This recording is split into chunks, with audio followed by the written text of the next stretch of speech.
Now, Susanna Reid is a woman of many qualities, intelligent, feisty and, above all, patient. Well, she'd have to be very patient, wouldn't she, working with Piers Morgan?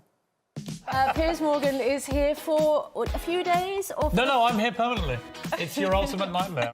Good evening from Hollywood. It's the Oscars, baby. I'm not going to take anything off. Me, it's all about me. Yes, Stop would being you? deliberately Yeah, what on earth are these? We're a papoose. You're a gigantic meat. Good for It's you. nicely flavoured.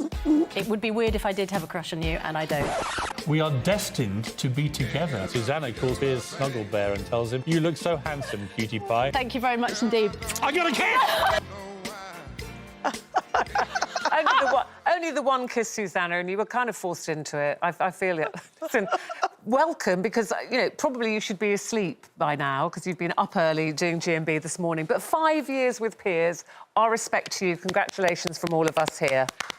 Well, Susanna, do I get a reward for that? Thank you very much indeed. Susanna, I must ask you, I've known Piers for many, many years and my sympathies go out to you, but I've seen since the pandemic, Piers has morphed into another person. He's gone from zero, in a lot of people's eyes, to hero. To hero. Hero. I know. You're right. I think a lot of people are seeing him differently, aren't they? Because, you know, previously he was annoying and antagonistic and controversial and a massive wind-up. And now he's all of those things still, but also holding the government's feet to the fire. Yeah. You know, and when we have the ministers on, he is holding them to account in a way that, you know, a lot of people think other outlets aren't doing. So, yes, he's still annoying, but he's annoying and he's doing a really good job. As you both are, as you are too, Susanna, and we enjoy watching every morning. But listen, we don't want to spend all your time talking about Piers Morgan.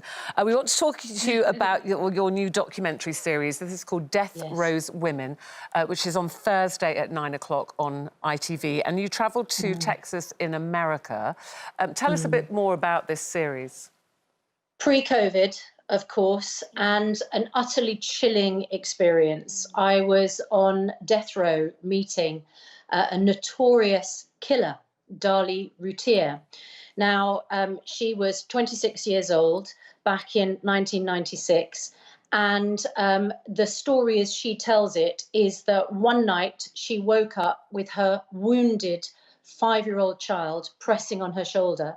She wakes up at home to see an absolutely bloodied scene.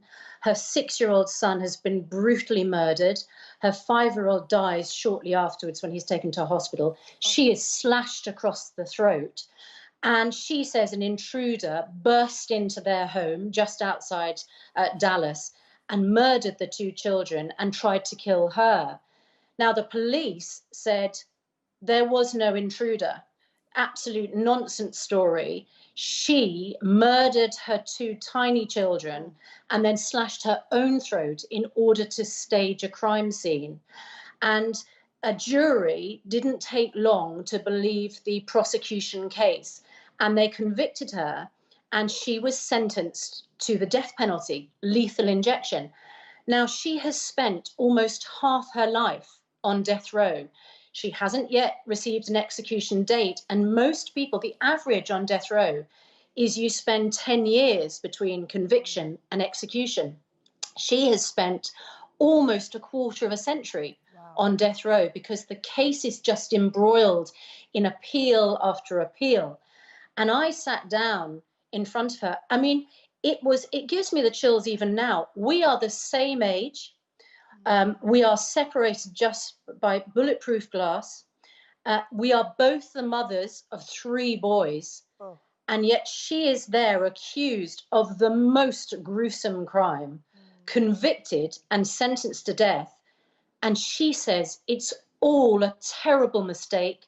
She has been a miscarriage of justice victim, and her surviving son, who is now 25 years old, he was only a baby at the time of the murders, has been robbed of his mother. So was I sitting in front of a grieving mother, or was I sitting in front of a child murderer? Yeah, we can this see is what the documentary will let you decide. Yeah, we can see you sitting in front of her, and I know she tends a garden while she's on death row.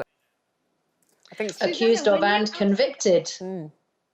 Susanna, when you asked her that question about nurturing, I mean, how did she take to that? Because that is so, I mean, I would be petrified of asking her. And that was the irony of what she was saying, because, you know, she was talking about, I mean, what little pleasure can there be on death row? And frankly, people would think that there shouldn't be any. And then she talks about the fact that, you know, if she is a mother who is the victim of a miscarriage of justice, the only things that she has to nurture are the plants in the prison garden at Mountain View Prison in Texas. But you know, the irony of, I enjoy watching things grow, I enjoy looking after things, I enjoy nourishing things and seeing them, you know, develop. Well, for goodness sake, if she murdered her 6-year-old and her 5-year-old son, that was her role as a mother, to nourish and nurture and grow. But doesn't she turn around to you and then say, but I didn't murder them, when you asked her that question? She came straight back, didn't she?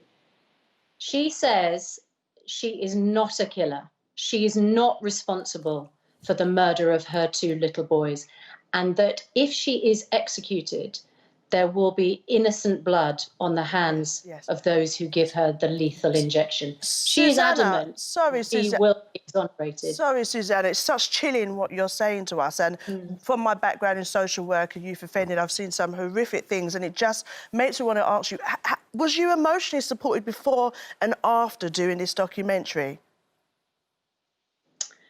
By the production team, yes.